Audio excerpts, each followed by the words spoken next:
just a few minutes. Brad, we'll give it right back to you. All right, Tim, thank you for that. And as you saw, Tim, put up on the screen there, those temperatures are going down. And as those numbers drop, the number of homeless people looking for shelter goes up.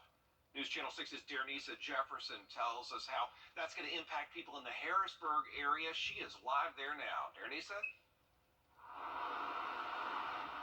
That's right, Brad. On a cold night like tonight, many homeless people are looking for shelter, and there are a number of abandoned homes just like this one here in the Harrisburg area that become a place for homeless people to stay.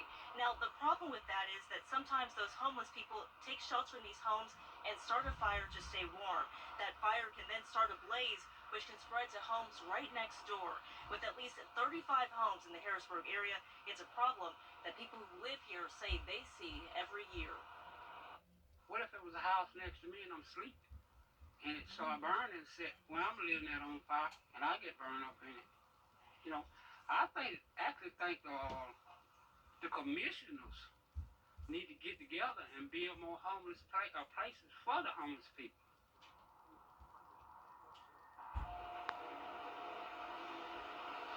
And some residents say that part of the solution would be boarding up some of these abandoned homes. As you can see right here, code enforcement has already done that with this particular home, but there are still many other homes in this area that need work to be done.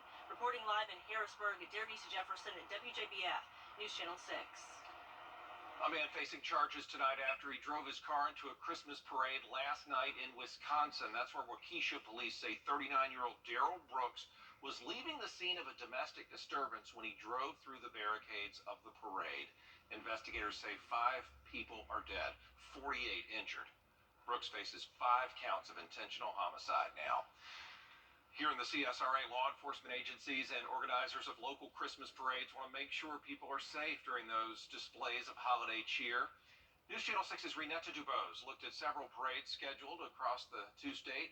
She's live in Columbia County now. Renetta? Brad, once again, the Columbia County Parade will surround the Evans Town Center Park. It's going to stay off of the major thoroughfare, those state roads, Washington Road and Bel Air Road. And law enforcement here says that will help keep traffic down and keep people safe. Not here. Don't come to Columbia County. Anyone planning to do harm at the annual Christmas parade may want to avoid going to Evans or any county in the CSRA. After a deadly incident in Waukesha, Wisconsin, local police and organizers are gearing up to make sure people enjoy the events as usual. We're always evaluating access to the parade. We try to harden up any access points to any vehicular traffic where pedestrians are walking on the parade route. So we think we've got a pretty good plan in place, and we'll continue to evaluate up to parade kickoff. Gates will go up again to barricade that traffic. Uniformed deputies and a special response team will be in place, doing what they do best. Major Churchill says, just like last year, the route surrounds Evans Town Center Park, pulling parade marchers and watchers off major state thoroughfares, such as Washington Road.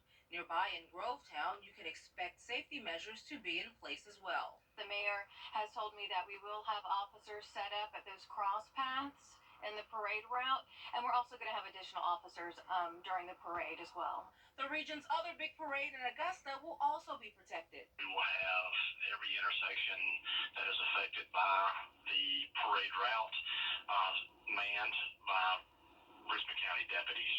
The Garden City's holiday display, put on in conjunction with the Ronald McDonald House, will also have deputy vehicles and roads barricaded off. And in Aiken, Lieutenant Jennifer Hayes says officers and their vehicles, along with cones, will block off areas that are vulnerable at the beginning and end of the parade route and cross streets too. While vehicles are being watched, so are people who may want to bring weapons.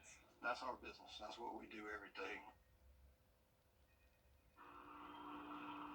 Now, of course, law enforcement could not divulge all of their secrets when it comes to safety measures, but you can expect to watch these parades safely and happy. Live in Evans, Renetta Dubose, Wjbf News Channel 6. Back to you. Renetta, thank you. We now know the name of a man found dead in investigation. As attorneys make closing arguments in the trial of the 3 men accused of killing Ahmaud Arbery, his mother is sharing her thoughts on the trial. Wanda Cooper-Jones says she hopes the final days of the trial go by quickly. She also hopes for a guilty verdict. She says listening to testimony and watching graphic video in court has been tough, but says she is thankful to finally know what actually happened to her son the day he died. She also spoke about her son's legacy. Since the death of Ahmaud has about changed the state of Georgia already. He's implemented the citizens arrest law being repealed. He's also played a part of that hate crime law being passed in the state of Georgia. I think Ahmaud will be proud that his just being Ahmaud brought this amount of change in the state of Georgia already. Well, once closing arguments wrap up, the jury deliberations will begin. It is almost Thanksgiving. Many people will be traveling this week to visit family and friends. And if you're flying out of Augusta Regional Airport, you can expect to see some changes. News Channel 6's Chloe Salsameda has that story. Hugs and holiday cheer. Just a few things you'll see at Augusta Regional Airport this week. We are happy to see passengers are getting back out. It's been 2 years since the airport was this busy during the holidays. Augusta Regional is back to pre-pandemic levels. Flights are nearly full. Even though we're a smaller regional airport, we still ask passengers to come out at least 90 to 120 minutes prior to their departure time. Give yourself plenty of time for travel, check-in, and getting through TSA. Bounce back and upgraded. The airport adding 2 new baggage carousels to keep up with all the passengers. And a new security system, separating the gates and the public side of the airport. It's there to ensure no one can get to the gates if they haven't gone through security. The primary goal of that equipment is to help any breaching. So if anybody tries to access from the public side to get to the secure side, alarms would go off. This week's travel comes just a few days after a security scare at Atlanta's Hartsfield-Jackson Airport, where a gun accidentally went off in the TSA screening area. Augusta Regional says it has policies in place to keep weapons from getting through security. TSA has found 4 weapons during its screenings this year. Safety is always our top priority here at Augusta. We take that into high consideration in everything we do. In Augusta, Chloe Salsameda, Wjbf, News Channel 6. The busiest travel days will be Tuesday and Wednesday, and then it's expected to get busy again when people come home on Sunday and Monday. COVID cases have been coming down, but the city of Augusta is still telling people to the 5th Street Bridge. The plan will provide more than $11 billion for projects in Georgia. We will have a live report about Senator Ossoff's visit coming up next. It's been 2 years since construction began on I-20 at the state line. The new bridge opened for drivers this weekend. This is just the first step in the massive project that won't be completed for more than a year. News Channel 6's Chloe Salsameda has the latest. The drive from South Carolina to Georgia just got a little different on I-20. People are now driving over a new bridge just in time for the holidays. A new bridge and new changes on I-20. The initial shift of this phase was to get the westbound traffic shifted over. That bridge running over the Savannah River, connecting South Carolina to Georgia. It's just one step in the project to widen I-20 over the river and Augusta Canal. When it's all done, you're going to have 3 12-foot wide lanes in each direction, east and west. You're also going to have 12-foot inside and outside shoulders. Crews will take a break over the holiday weekend, but work will restart after Thanksgiving. The next step, tearing down the old bridge going west.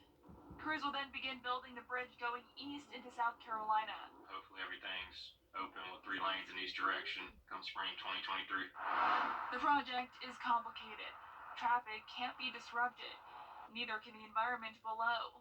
There's pumping of the water during certain times of the year, so if there's any fish species that are, misplaced because of that, there are measures that are taken to get them back where they need to be. Once it's done, it's expected to look like this. Design and construction teams say it'll be safer and easier to navigate. It's only going to help if there's a traffic incident. You'll be able to safely move things out of those travel lanes, and everyone can get things cleared faster. In Augusta, Chloe Salsameda, Wjbf, News Channel 6. The case of the three men charged in the shooting death of Ahmaud Arbery is now in the hands of the jury. Both sides wrapping up their closing arguments today after starting on Monday. Defense attorneys say the defendants were acting in self-defense after Arbery reacted violently to resisting a lawful citizen's arrest. Prosecutors hammered that argument of trying to blame Arbery for his own death, saying he committed no crime. The Richland County coroner says a body found at a rock